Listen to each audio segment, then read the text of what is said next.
da Arboleia, sou socióloga, trabalho com sociologia da educação, particularmente no campo do pensamento social brasileiro, relacionando a ideia da sociologia da educação. E essa experiência de pesquisa me trouxe também, me levou também ao NVivo, né? E por isso também essa discussão que a gente quer fazer com vocês, né, em relação aos fundamentos metodológicos desse processo. Eu estou indo para a tela de apresentação. Se precisarem me interromper, por favor, fiquem à vontade, só abram o áudio, porque eu não consigo ver vocês, certo? Então, a nossa intenção trabalhar aqui nesse momento, embora eu saiba que vocês estão com bastante vontade de conhecer o NVivo por dentro, eu e Alexandre, sempre que ministramos esse curso, a gente faz esse movimento de buscar o fundamento do processo metodológico, certo? Por entender que não dá para usar o software pelo software.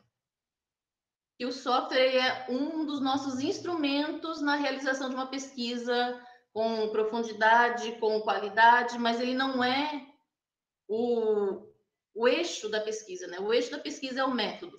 E, em razão disso, a gente faz sempre esse movimento de buscar esse entendimento sobre qual é a base que sustenta o uso do NVivo em processos de pesquisa na área de ciências humanas. Então, a minha intenção com vocês aqui é cansá-los e cansá-las um pouquinho só. Vou tentar não ser muito, não expandir muito, até porque é um grupo de pesquisa já bastante tarimbado.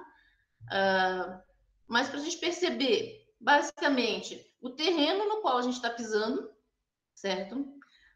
Qual é o berço desse processo de construção desse movimento, né, de emprego do software NVivo dentro das pesquisas qualitativas, e a gente perceber alguns procedimentos básicos desse berço, né, na análise de conteúdo.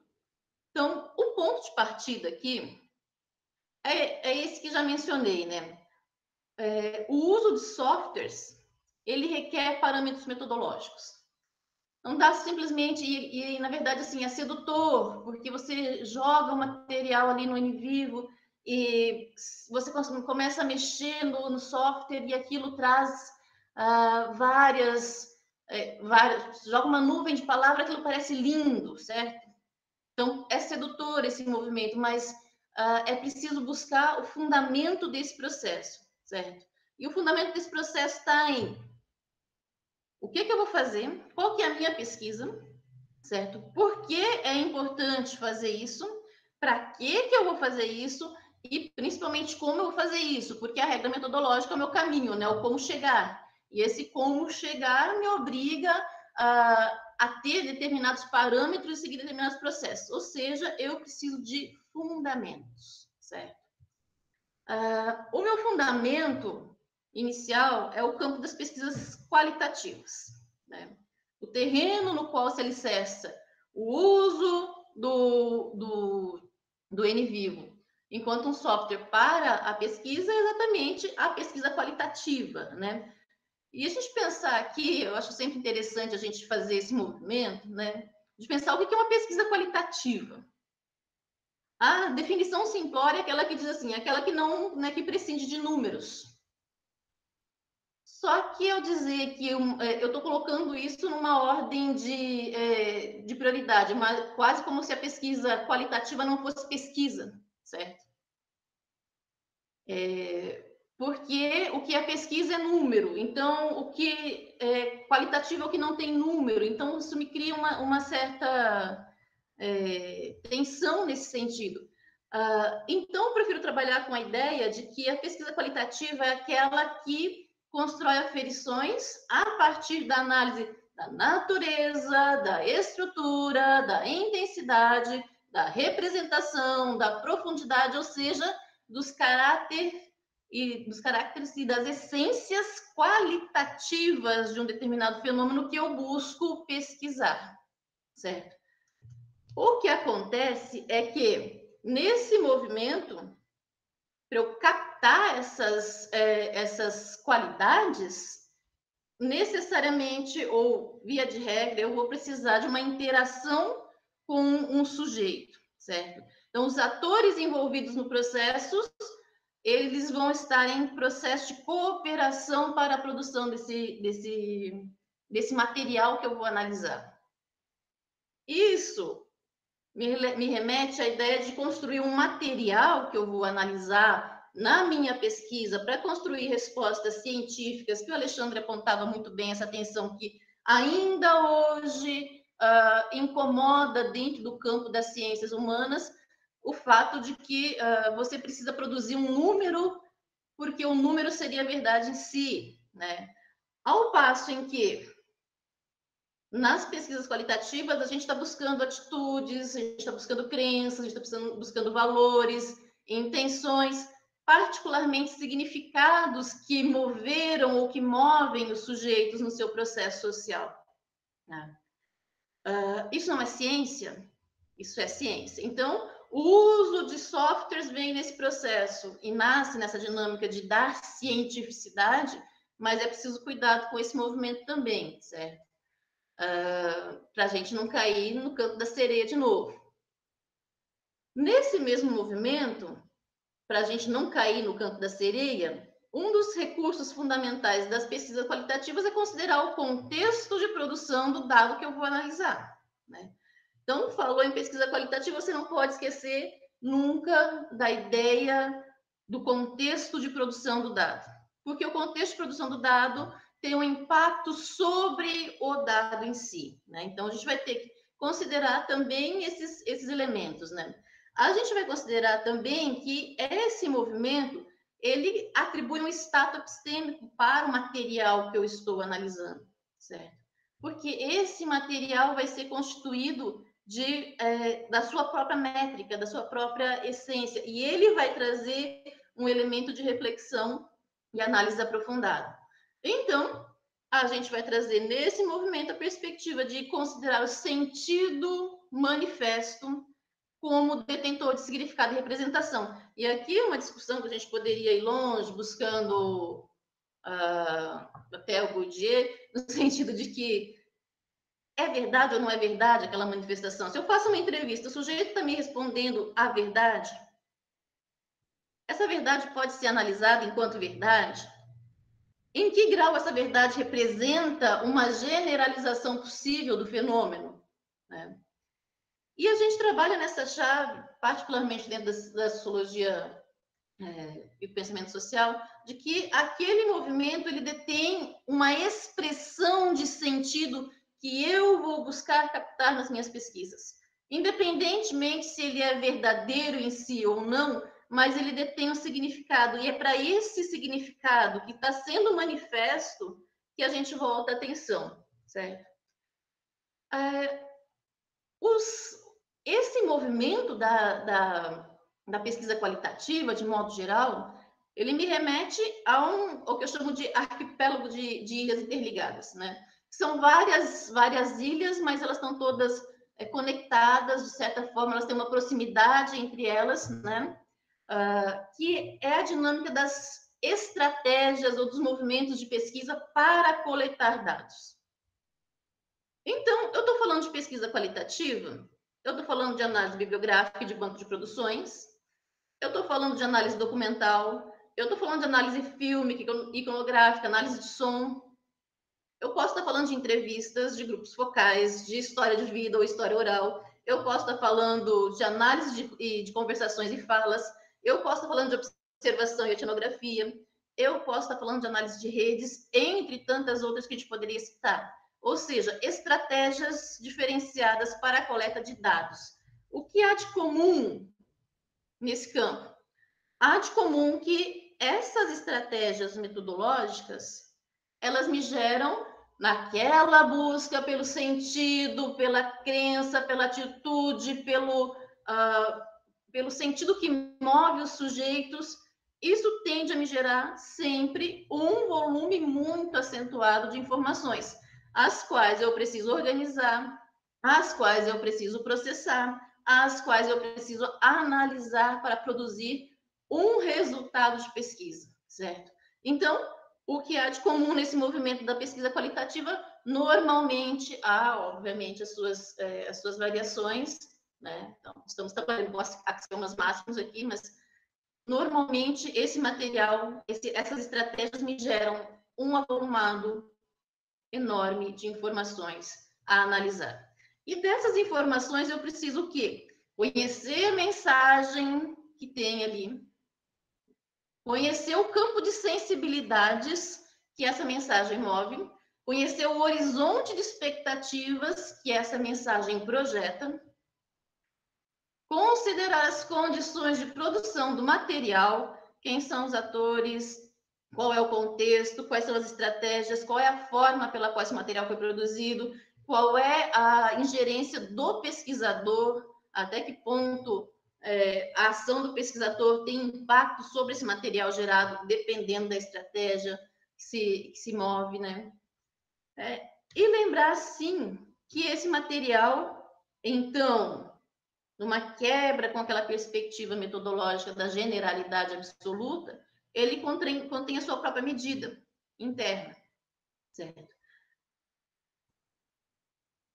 Eu tenho esse material, eu fiz esse movimento pela análise documental, eu fiz esse movimento por entrevistas, coletei inúmeras entrevistas, eu fiz análise, coletei histórias de vida. O que é inescapável em relação a isso? Me gerou um material volumoso. Então, movimento inescapável nesse processo da pesquisa qualitativa: a coleta do dado em si, a organização desse material que eu coletei, o tratamento desse material que eu coletei e a geração de resultados ou inferências acerca desse material que eu coletei, né? Tendo em vista aquela minha pergunta básica de pesquisa que moveu a própria construção e o movimento de elaboração da própria coleta de dados. Esses dados, sabemos nós, esses materiais podem ser de fonte primária ou podem ser de fonte secundária. Como é que eu vou lidar com esse avolumado de materiais que eu tenho que organizar, que eu tenho que processar, que eu tenho que gerar inferências? De modo geral, o NVivo nos remete a uma estratégia que, de certa forma, para quem conhece a metodologia, né, a técnica de análise de conteúdo e abre o NVivo, você vê basicamente a técnica na tela do seu computador, certo? Então, há um alinhamento desse movimento do fazer pesquisa qualitativa com um acentuado grau de produção de materiais que me geram um avolumado, um acumulado de dados a processar e a analisar. Há um certo casamento, há um aconchego ali em relação à análise de conteúdo. O que é a análise de conteúdo? Definição clássica de Bardan: conjunto de instrumentos metodológicos em constante aperfeiçoamento que se aplica a discursos, conteúdos e continentes diversos. Esse conjunto de instrumentos metodológicos aplicados a discursos, ele é articulado na busca do quê? De uma hermenêutica controlada. Isso quer dizer o quê? Eu quero uma inferência, eu quero uma interpretação desse material, mas ela tem que ser rigorosa. Ela tem que permitir sistemas de controle e verificação. Ela tem que permitir uma certa testabilidade desse material. Então, a análise de conteúdo faz esse movimento de eu estou interpretando, mas eu não estou interpretando com base no eu acho. Eu estou interpretando com base naquilo que o material me propõe, certo? E aí a busca desse processo de hermenêutica controlada com dinâmicas que eu possa testar, certo? Nesse sentido, a análise de conteúdo e a interface do NVivo, ela me projeta muito para isso. Ela trabalha numa conjugação, num meio de campo, num arranjo, por assim dizer, entre objetividade numérica e fecundidade de análises qualitativas, certo?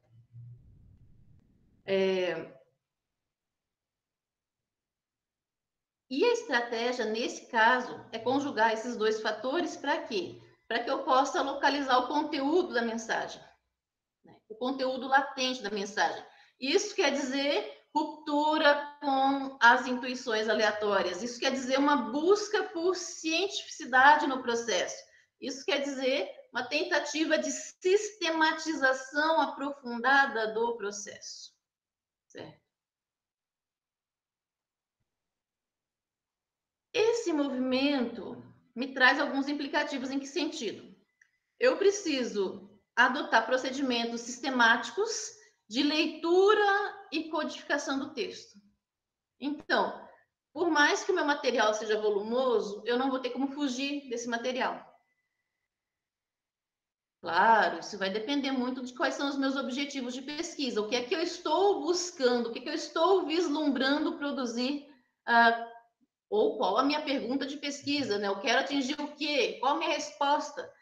Então, vai depender muito do que eu estou perguntando ali. Mas, de modo geral, eu não tenho como escapar desse material se eu estou buscando aquela hermenêutica controlada. Uma hermenêutica que eu possa, de certa forma, e dentro de inúmeros limites que nós bem conhecemos no campo das ciências humanas, produzir um certo rigor no tratamento desse material, certo?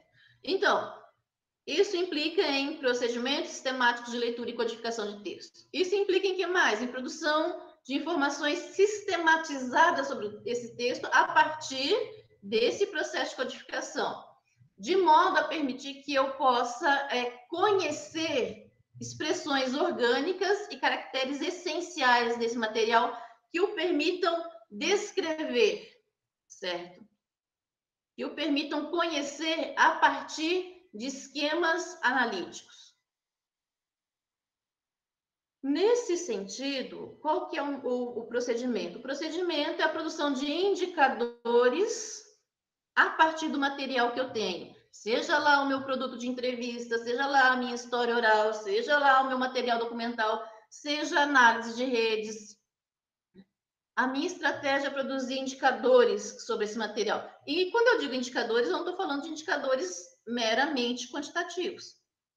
Mas aí é que vem os instrumentos de como a gente vai alocando e percebendo a relação entre esse instrumento ou essa estratégia de análise de conteúdo dos materiais que eu disponho, certo? Para dentro do campo de alocação do software NView para as nossas pesquisas, certo? Então, o meu material ele é sempre o produto de uma comunidade que escreve. Uma comunidade pode ser um sujeito, pode ser os vários sujeitos que eu entrevistei, pode ser um material legislativo. Aquele material é sempre produto de uma comunidade que escreve. E essa comunidade que escreve, ela é dotada dos meus valores, atitudes, opiniões, preconceitos, mecanismos que eu vou codificar ao longo do texto para que eu possa ter uma sistematização de informações que me permita conhecer meu texto de modo orgânico, certo? E nesse sentido, esse mesmo movimento me leva para pensar os conflitos presentes no próprio material que eu estou trabalhando. E esse mesmo movimento, ele pode ser estabelecido a partir de um perfil pré que eu conheça, certo? Então, eu vou para a codificação, eu vou para a sistematização do material a partir do perfil que eu já conheço, ou eu deixo o meu material falar para que ele me oriente na construção desse perfil, para que a gente possa traçar os próprios indicadores a partir deles, certo? Quais são os processos básicos envolvidos na análise de conteúdo, pensando ela a partir de uma lógica de NView? Eu preciso ter um corpus de texto. O meu material, de um modo geral, ou um recorte do meu material, ele vai ser fixado a partir de umas chaves de leitura, né? Como se eu estivesse esquadrinhando o texto. Tá? Eu vou buscar regularidades e diferenças dentro desse material ou em relação a um material e outro, uma entrevista e outra, certo? eu vou construir os meus indicadores a partir desse movimento de buscar regularidades e diferenças, de modo que eu possa conhecer a intensidade do meu material, certo? E, a partir daí, produzir interpretações como resultados.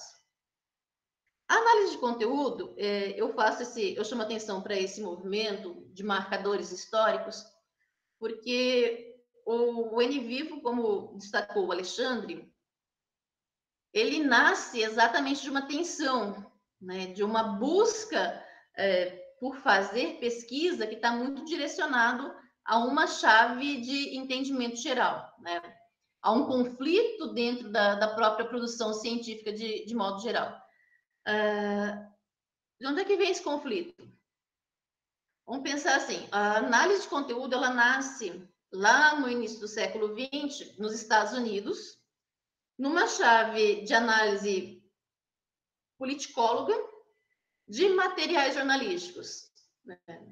Só que o caráter ali era quant. E o esforço, basicamente, era contar palavras, né? Quantas vezes se repetia a palavra X dentro de um determinado material, aquele que eu estou analisando. Então, estou analisando as edições do jornal X no período tal a tal. E eu vou esquadrinhar ali e marcar todas as vezes que aparece a palavra tal. Esse era o movimento inicial da análise de conteúdo. Esse movimento se arrasta, e isso numa chave muito de o número me remete à cientificidade das coisas, né? Então, uma perspectiva muito positivista em alguma maneira, certo? Esse movimento vai até mais ou menos os anos 50, dentro da análise de conteúdo, quando se começa um questionamento do valor explicativo dessa expressão numérica, né? Saber quantas vezes a palavra aparece é o suficiente para entender ou explicar determinado material? Será que é o indicador necessário?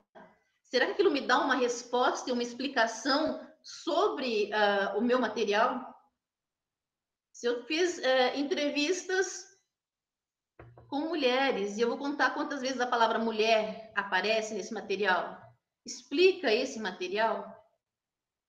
Pode me trazer um indicativo, mas explicar é um pouco complicado.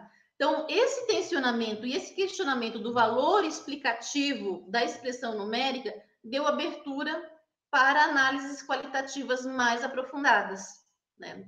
E aí, a análise de conteúdo se volta para quê? Para pensar a presença ou a ausência de determinada característica, certo? De determinados marcadores da natureza da mensagem. Eu estou olhando muito mais se tem ou se não tem. Não quantas vezes aparece. E esse ter ou não ter não é meramente quantitativo, porque aí eu estou buscando o sentido que está movendo a mensagem. Então, eu não estou olhando para quantas vezes aparece, mas eu estou olhando para como nessa mensagem, sistematizando os dados ali dispostos, eu posso construir uma intensidade de sentido de mensagem, certo? E nesse movimento, então, a análise de conteúdo começou a combinar compreensão interpretativa do material que eu estou lendo e estou interpretando com mecanismos de codificação da mensagem. E esses mecanismos de codificação da mensagem no sentido de sistematizar essa mensagem, de começar a esquadrinhar esse texto, não contando as palavras, mas sim percebendo o sentido que move o processo, né? O sentido que move ou que instrui aquela mensagem que está sendo passada, seja numa legislação, seja num debate político, seja na minha entrevista. Qual é o sentido que move? Em que ponto do texto aparece esse sentido? Então, ao final desse processo, a gente tem um caminho para essa combinação de estratégias, certo? Ocorre, contudo, que nos anos 60, a gente tem a inovação tecnológica. Então, você começa a colocar recursos computacionais a serviço do processo de conhecimento de modo geral, certo? E esse incremento tecnológico, ele gerou um aumento do potencial de tratamento de volumes, né? Ou seja, deu uma nova força para a perspectiva estatística. Porque se era muito difícil contar palavras à mão, quando eu começo a ter acesso a mecanismos tecnológicos para fazer isso, essa perspectiva estatística de olhar o material como número, de tentar uma explicação cientificista no sentido de que ela é numérica, isso recobrou um grande fôlego, isso foi reavivado no campo da análise de conteúdo. Mas nos anos 70, 80, a gente tem um avanço daquela perspectiva questionadora da matriz estruturalista, da matriz generalista, daquela busca de uma ciência dura, né? E os fenômenos passam a ser vistos em uma perspectiva de sua especificidade, da singularidade do processo, da peculiaridade do contexto, de que uma coisa que pode explicar aqui, mas não lá. Então, todo esse movimento de questionamento daquela chave, ela me traz para uma expansão das abordagens qualitativas, novamente, certo? E aí, esse movimento se expandiu e chega aos anos 2000, final dos 90, os anos 2000, com uma pegada muito forte de uma busca de, ok, vamos tentar encontrar um ponto de equilíbrio. Nem só números, nem só análise em profundidade. Nem só o dado e nem só a qualidade do dado, mas sim a relação entre esses dois movimentos. Então, há uma busca de conjugação.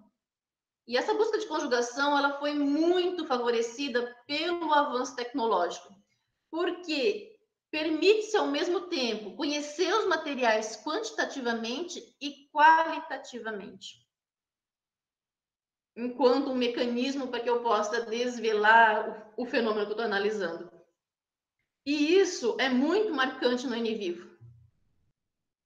O NVivo, ele faz exatamente esse movimento de permitir que você tenha marcadores quantitativos do teu material, que podem servir de indicadores para a tua própria construção da análise, e, ao mesmo tempo, ele te permite e te remete a fazer essa análise qualitativa de esquadrinhamento do material a partir da leitura desse material. Então, esse movimento avançou marcadamente nesse período, né? E nos anos 2000, a partir dos anos 2000, a partir da entrada desse século, a gente tem um avanço marcante, muito forte nesse sentido, de que agora é possível, pelo avanço tecnológico, conjugar as duas estratégias, né? Sim, antes era possível, mas era muito mais trabalhoso. Agora a gente pode pensar numa dissertação de mestrado, ou você conta as palavras sem o recurso tecnológico, né? Ou você conta as palavras ou você faz análise imediata ali de interpretação. As duas coisas seria bastante complicado, porque você não teria tempo para isso. O avanço tecnológico, ele te remete a uma possibilidade de fazê-lo, certo? Então, onde é que reside a proficuidade da análise de conteúdo? Que eu estou dizendo aqui que é um mecanismo, uma estratégia fundamental para que a gente possa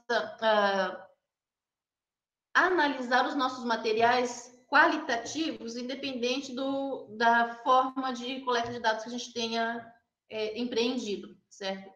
Independente da técnica que eu tenha usado, a análise de conteúdo me permite conhecer o meu material e entender esse material nesse próprio material, certo?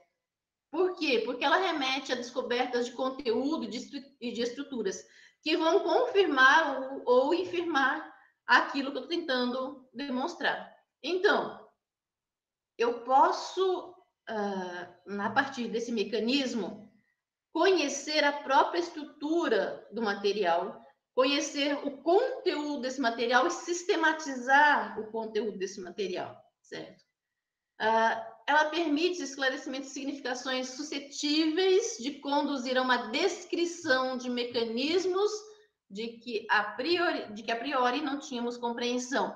Esse é um outro movimento, porque o que a gente está discutindo aqui, livrar-se das pré-noções, né? O procedimento básico, né?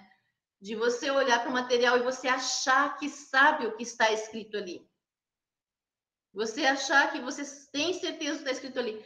Muitas vezes, mesmo se você conduziu a entrevista, depois que ela foi transcrita, você pode se assustar ou se surpreender com o resultado final daquela entrevista. Então, muitas vezes você acha que sabe, e esse acha que sabe é exatamente o que a análise de conteúdo clássica está dizendo: não faça isso. Busque descobrir e descortinar a mensagem que está posta naquele material. E para fazer isso, a relação quanti-quali se torna muito interessante, certo? Nesse jogo, a análise de conteúdo ela tem basicamente duas funções características, né? A função de descoberta pela exploração do material e a função de análise dessa descoberta. Então, o procedimento da análise de conteúdo ele te remete para dois movimentos. Eu tenho que explorar esse material criteriosamente e eu tenho que analisar esse material que eu explorei e que eu construí mecanismos de sistematização. Mas, como já alertava também o Alexandre no início da nossa conversa, não se trata de uma receita de bolo. Tem procedimentos básicos que devem ser considerados, mas que são adaptáveis aos nossos objetivos de pesquisa, certo? Então, não é um modelo pronto, e considerar como um modelo pronto é equivocado, porque ele é maleável, e acho que essa é a graça da própria análise de conteúdo. Desde que ela trabalhe nessa chave de descoberta do material, de exploração criteriosa do material e de análise sistemática dessa descoberta, você consegue adequá-la dentro das suas estratégias de pesquisa, né? Então, depende do seu próprio objeto, dos seus próprios objetivos. Porém, e vale sempre destacar, já Bardin e todo o resto da teoria que vem discutindo posteriormente análise de conteúdo, vai remeter para uma perspectiva de que qualquer material dito ou escrito, ele pode ser submetido à análise de conteúdo. Conquanto que eu considere o ator, né, ou seja, o protagonista da mensagem, o contexto da mensagem e a mensagem. Não existe análise de conteúdo se eu não trabalhar com essas três informações, certo? Para fazer esse movimento, então, a gente entra no nosso terceiro ponto, análise de conteúdo. Ela tem 3 escalas. E essas 3 escalas, elas também conversam diretamente com os recursos do NVivo, certo? Independente de qual a origem do meu material, se eu trabalhando com fonte documental, se eu trabalhando com fonte de entrevistas, material, resultado de entrevistas, não interessa qual o meu mecanismo, a análise de conteúdo, ela projeta essas 3 etapas, e essas 3 etapas têm relação direta com aquilo que a gente faz através do NVivo, certo? A primeira etapa é a que nós chamamos de pré-análise do material. Eu sintetizo com a ideia da organização do material. A segunda etapa é a exploração do material. E a terceira etapa é o tratamento dos resultados que eu obtive através dessa exploração. Ponto a ponto, essa primeira etapa, essa primeira fase, ok, vou iniciar minha análise de conteúdo do material que eu coletei através da minha estratégia metodológica. Mapeamento desse material, organização inicial desse material, para que me permita reconhecer e escalonar esse conteúdo que eu vou analisar, certo? Qual que é o esforço aqui? O esforço nessa fase, a partir desse movimento de organização, entrevista de quem? Quando ela foi coletada? Qual que é a ordem de produção? Onde é que está o material? Como é que eu sistematizo esse material? Eu vou converter esse material para que tipo de arquivo, certo? Organizei o material, reconheci o material, classifiquei o material previamente para que eu possa tratá-lo. O meu mecanismo em sequência é localizar os indicadores que possam compor redes categoriais temáticas multirrelacionadas. Então, eu estou com o meu material. Esse meu material, ele vai ser explorado, ele vai ser aprofundado, mas o meu primeiro movimento é localizar quais são os indicadores básicos desse material. Quais são os temas básicos desse material? As linhas gerais de discussão, o que contém ali, certo? Ou seja, esse mecanismo permite, me leva a captar o campo de sensibilidades, ou seja, a causa da mensagem, e o campo de expectativas, certo? As consequências ou o direcionamento que se dá a essa mensagem. Esse é o movimento preliminar. Algumas indagações básicas quando eu pego esse material, o que é, qual a sua extensão, onde ele foi produzido, qual a finalidade dessa mensagem, quem produziu essa mensagem, a quem ela se dirige, qual o enredo que a envolve, quais os interesses ou intencionalidades que contém. Mas eu fiz uma entrevista. É o mesmo esquema, certo? É o mesmo esquema. Com arranjos necessários, mas sempre há uma finalidade na mensagem. Qual que é essa finalidade? O que orienta essa organização de material? E essa é a primeira deixa para a gente se aproximar do NVivo. Essa fase 1, essa pré-análise do material, me permite, né, se eu submeter o material a uma ferramenta tecnológica, né, a essa ferramenta tecnológica, eu vou obter o quê de resultado? Um panorama geral do conteúdo desse material, uma percepção de conexões entre temas e atores, quem está dizendo o quê, e a formação de um gradiente inicial de conhecimento desse material. Então, submeter o material para a construção prévia desses indicadores, certo? É um movimento de iluminação das variáveis possíveis da minha análise. Certo? Como é que eu faço isso? Movimento de análise semifrequencial do texto.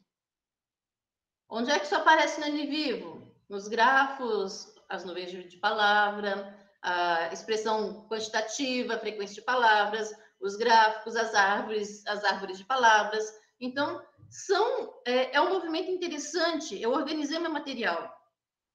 Joga ali para você perceber quais são os indicadores que emergem desse processo, certo? Qual é o panorama geral que tem do teu material? É a primeira fase da análise de conteúdo. Conhecer quantitativa ou expressivamente o que o meu material contém, certo? A segunda fase, que é a fase da análise e exploração, aí eu vou para um mapeamento profundo. Também, como o Alexandre ressaltava lá atrás, muito bem, nem de longe o NVivo elimina a tua necessidade de ler o texto. A menos que a tua pesquisa seja dizer quantas vezes a palavra aparece, porque aí você consegue fazer sem ter que ler o material. Mas se a tua pesquisa objetiva é explicar um fenômeno, você vai ter que fazer o movimento de ler o material. Certo? Independentemente do recurso que você, do foco que você tenha, você vai ter que ler esse material, certo? Então, é um tratamento profundo dos pontos relacionados aos objetivos e as categorias sistemáticas formadas, certo? Vai ter que ser o movimento de ler.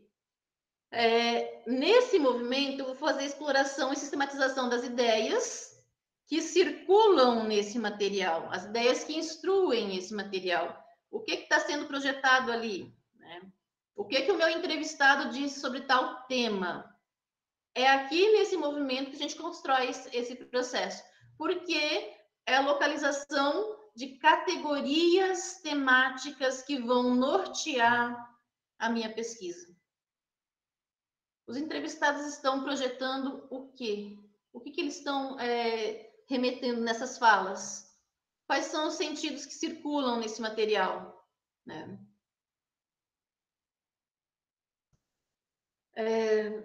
Esse, eu costumo dizer, essa segunda fase é o centro nervoso do processo, porque é onde você vai mapear todo o texto.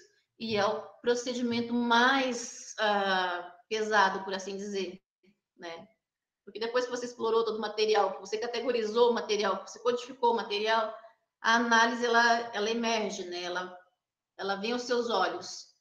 Mas esse é um movimento mais severo do processo, bem sabemos. E aqui, o NVivo, eu costumo dizer, ele me permite fazer uma espécie de fichamento virtual do texto. Eu vou ter que ler o material, mas à medida em que eu vou lendo o material, eu já tenho aquela exploração prévia da expressão gráfica desse texto, lá na minha primeira fase. Então, eu já tenho mais ou menos um norte do que contém esse texto em termos gerais. E então, eu vou começar a mobilizar a exploração do material, lendo o material e marcando o material. O NVivo vai permitir que você marque o material como se você estivesse marcando com uma caneta marca-texto multicolorida. Aí, posteriormente, a gente vai trabalhar como é que se faz isso. Mas, basicamente, esse movimento, porque é aqui que você vai criando categorias analíticas que você vai mobilizar depois para desenvolver o teu processo de comparação, de relacionamento de casos, de testes de possibilidades, né, de teste de hipóteses. A terceira fase, uma vez que você tem a construção dos indicadores gerais, uma vez que você tem essa exploração detida do material, que você fichou ali o teu material, né?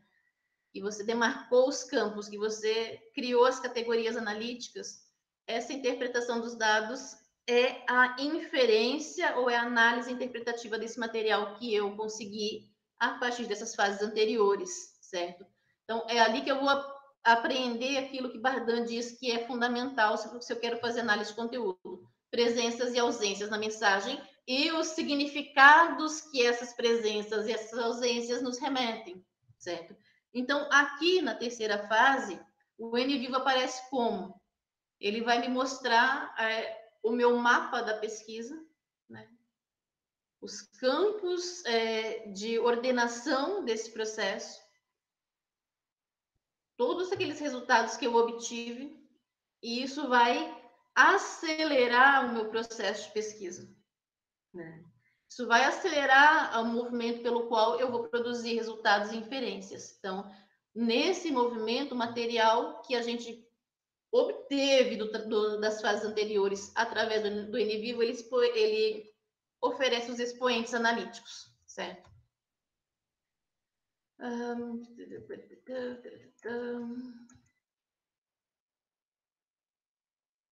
Então, para fazer esse processo, o que a gente tem?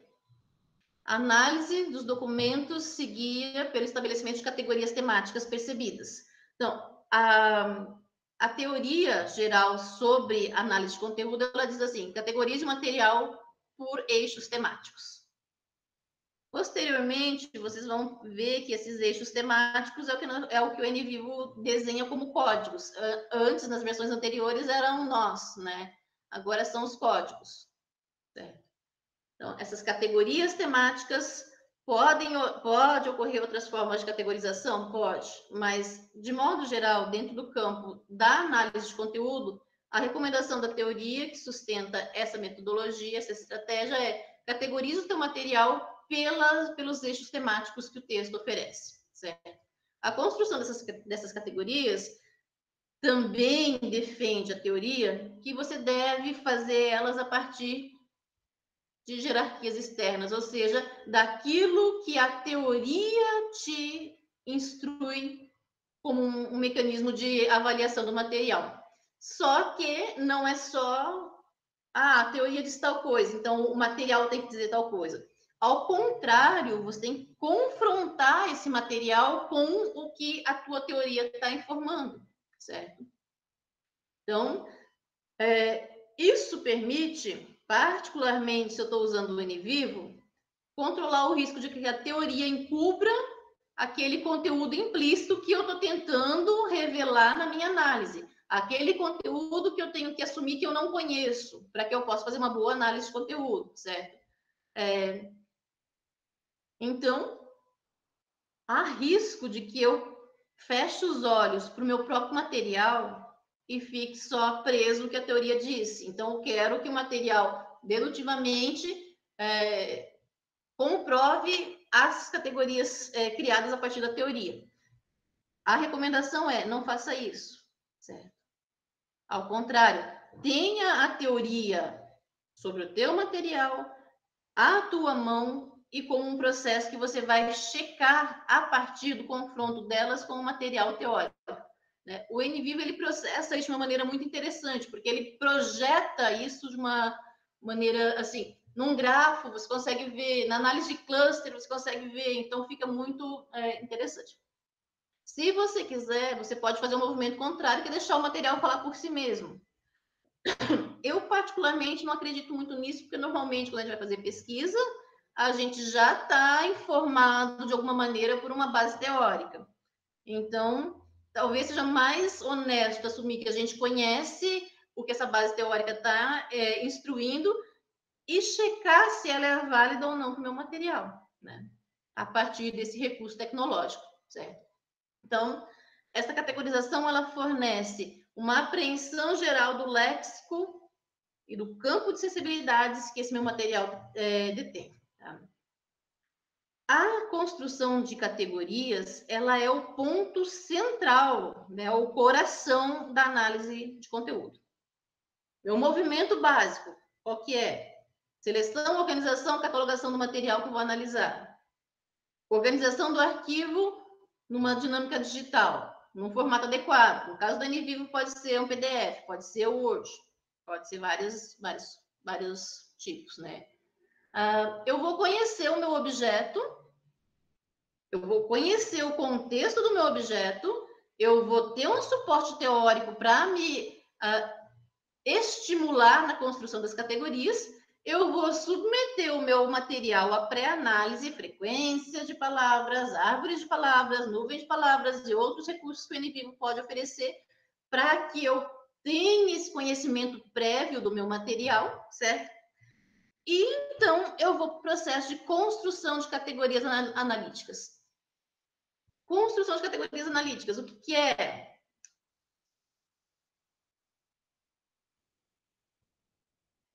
Basicamente, é perceber sobre qual tema o meu texto está falando. Né? Quais são os eixos fundamentais, quais são os nós, para usar o termo anterior do NVivo, quais são os nós que amarram, né, que articulam o meu material. Como é que eu localizo essa categorização? Como é que eu construo ela? A unidade básica de categorização na teoria clássica da análise de conteúdo é o tema. E o que é o tema? É a unidade de significação que se liberta naturalmente de um texto. Então, só para dar um exemplo, eu posso, por exemplo, fazer uma entrevista em que a palavra machismo nunca apareça no texto. Mas o machismo é a unidade de significação que se liberta naturalmente do texto. Então, a minha categorização para aqueles pontos do texto que naturalmente projetam essa intenção, eu vou fichar elas ali como machismo, certo? Então aqui tem autoritarismo, aqui tem... Então a gente vai construindo essas percepções. Aquilo que se liberta, ou seja, consiste nos sentidos, nos núcleos de sentido que compõem a mensagem, cuja presença ou a ausência tem significado fundante para a pesquisa. Certo? Então, se eu estou fazendo uma pesquisa sobre desigualdade, pode ser que a palavra desigualdade nunca aconteça, mas ela está ali mesclada naquele processo. Eu começo a fazer são os elementos que estão relacionados a esse eixo de pensamento. Então, esse é o movimento. O segundo movimento é quem, né, que a gente chama de unidade complementar, é quem é o personagem da mensagem. Quem é que está vendendo a ideia? Em que situação essa ideia está sendo projetada? Quais são os fatores que movem essa conduta? Quais são os sentidos que estão postos ali atrás? Para que eu possa identificar quem é que está fazendo essa projeção de sentido, certo? Os elementos complementares desse processo, né? A unidade básica de contexto. Em qual lugar, período em que esse material foi, ou essa mensagem foi produzida? O contexto, já falei e acho que vale repetir, ele é indispensável na construção de uma análise de conteúdo e também na construção da análise de conteúdo através do recurso do NVivo. Certo? Então, esse processo de codificação vai ter que lembrar na análise que esse material tem um lugar. Certo? Seja um lugar físico, pode ser fundamental, seja um lugar histórico, pode ser fundamental, vai depender daquilo que eu estou analisando, mas esses fatores da unidade básica de contexto, né, o lugar de construção do tema, o lugar de construção da mensagem de sentido, ele é fundamental. Acresce a isso como elemento complementar para esse movimento também a que a gente chama de unidade de codificação, que é a presença ou a constância dessa mensagem ou desse sentido. Afinal de contas, aquilo que eu estou entendendo como fundamental, de fato, está presente no texto que eu estou analisando? Isso aqui é fundamental para evitar perspectivas dedutivistas. Eu quero que o material diga tal coisa. Então, temos que ser honestos com nós mesmos no próprio processo de categorização, de codificação do material. Será que existe mesmo essa categoria? Será que ela é realmente importante para a explicação que eu estou tentando construir? Será que ela me permite, de fato, relacionar este caso com aquele outro caso? Será que há interconexão de sentidos? E, fora isso, a classificação, né, do material em si, ou seja, o recenseamento desse material a partir da localização das presenças das categorias que eu elenquei a partir do tema dentro do texto de modo geral. Então, todas essas unidades, elas são correlacionadas, certo? Como é que eu vou conferir uma categorização? A gente vai voltar a esses pontos depois, quando estivermos mostrando dentro do NVivo esse processo de categorização ou de codificação, nós vamos voltar a uma definição mais cautelosa desse movimento, certo? Mas, basicamente, quais são os critérios para definir uma categoria? O potencial de construção de sentido em atenção ao contexto. Essa categoria, de fato, me fornece um sentido sobre a mensagem naquele contexto? Essa categoria, de fato, detém um valor ou uma função explicativa? Qual é a capacidade de ilustrar o problema de investigação que eu estou analisando? Que essa categoria que eu criei fornece. Então, a teoria me diz tal coisa. Os meus indicativos numéricos, em geral, me encaminham para tal direção. O próximo movimento, basicamente, é essa capacidade de ilustrar esse processo, ou seja, essa categoria ela é válida. E esse controle de validade da categoria ela é fundamental para que a minha pesquisa como um todo também seja uma pesquisa válida nesse sentido. Ou seja, que me permita construir aquela hermenêutica controlada, uma hermenêutica que possa ser, de certa forma, checada, certo?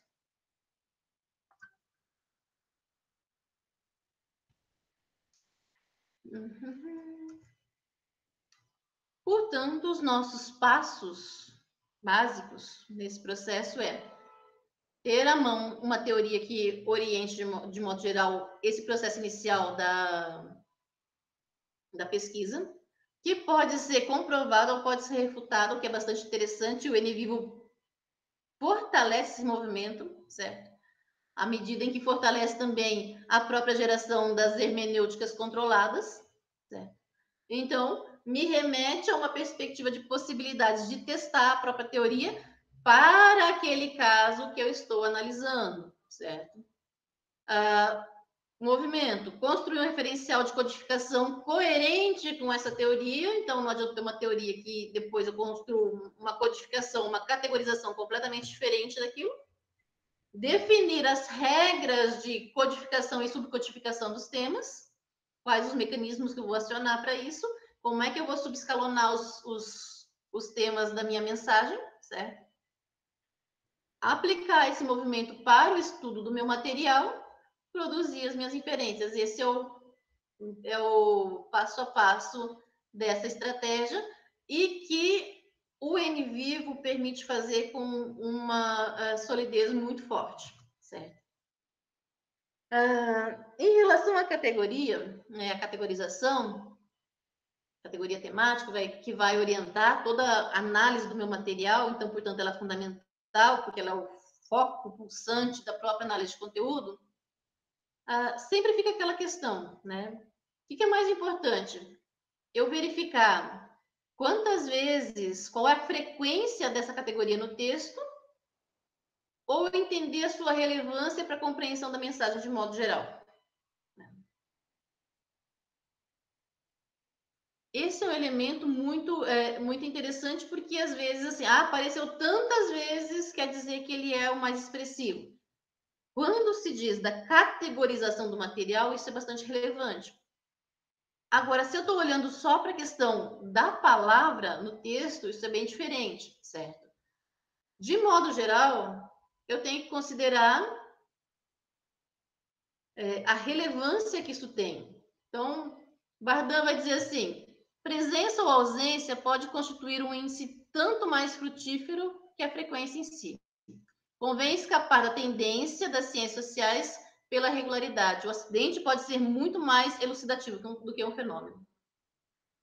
Ressalvo ainda, saber quantas vezes uma palavra aparece numa mensagem não explica a mensagem, mas saber quantas vezes, em que rede de conexões ela aparece, pode ser um facilitador enorme da produção de inferências. Esse aqui eu acho que é o eixo fundamental. Conhecer o material quantitativamente, estar com uma base sólida para a construção de categorias, categorizar o meu material, e às vezes eu vou lendo e eu vou descobrindo coisas novas. Então, também tem essa liberdade de adaptação, por isso a facilidade da análise de conteúdo, né? Você não precisa ser taxativo. E esse movimento, ele me permite, ele facilita o meu trabalho de análise. Então, o NVivo ele é tão interessante, do meu ponto de vista, exatamente por isso, porque me permite conhecer o material e facilitar a construção das categorias de análise, ou seja, aquele processo de exploração do material. E se ele facilita esse processo, ele facilita, de modo geral, o produto da minha pesquisa. E ele me fornece uma hermenêutica controlada, que já me remete a uma ideia de você pode checar, certo? Então, isso me remete a uma perspectiva de ciência que, de certa forma, discute com os procedimentos que tendem a dizer que a análise qualitativa não tem fundamento científico. A gente sabe que é uma inverdade. De toda forma, a construção de um sistema de categorias está relacionado também ao valor estético da pesquisa. Então, a orientação de Bauer é um sistema de categorização coerente e simples. Não adianta querer criar um léxico enorme de categorias. Você vai alocar, você vai descobrir quais são os subeixos que estão dentro daquela mesma categoria.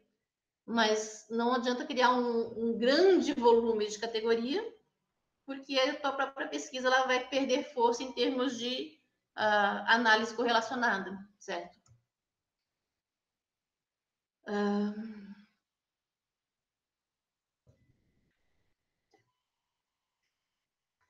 Desse modo, eu só gostaria de pontuar finalmente para vocês que o software ele pode ser um facilitador da pesquisa, ele pode ser um aprimorador da pesquisa, mas ele também pode ser um entrave da pesquisa, porque ele pode fazer com que a gente recaia em simplificações que, né, prejudicam o próprio produto do nosso trabalho.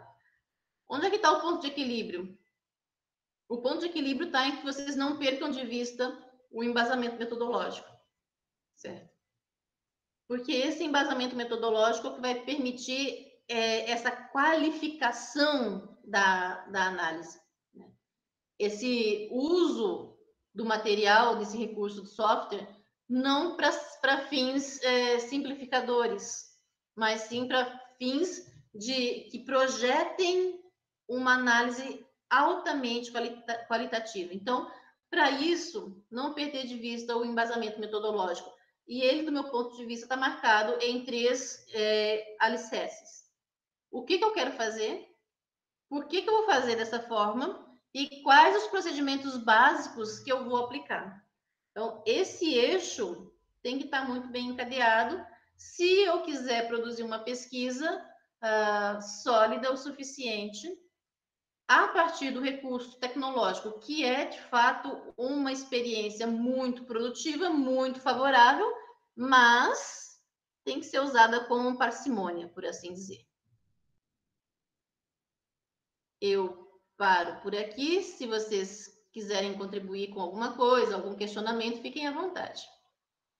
Pessoal, agradecemos muito aí a participação de todos, a paciência com esse procedimento inicial. A partir de amanhã, então, a gente continua essa conversa, né? Vamos respondendo tudo, né? Pensando com calma, passo a passo, e vamos trabalhar um pouquinho com o software aberto. Aí eu streamo a tela aqui e vocês vão com o software de vocês também, tá bom?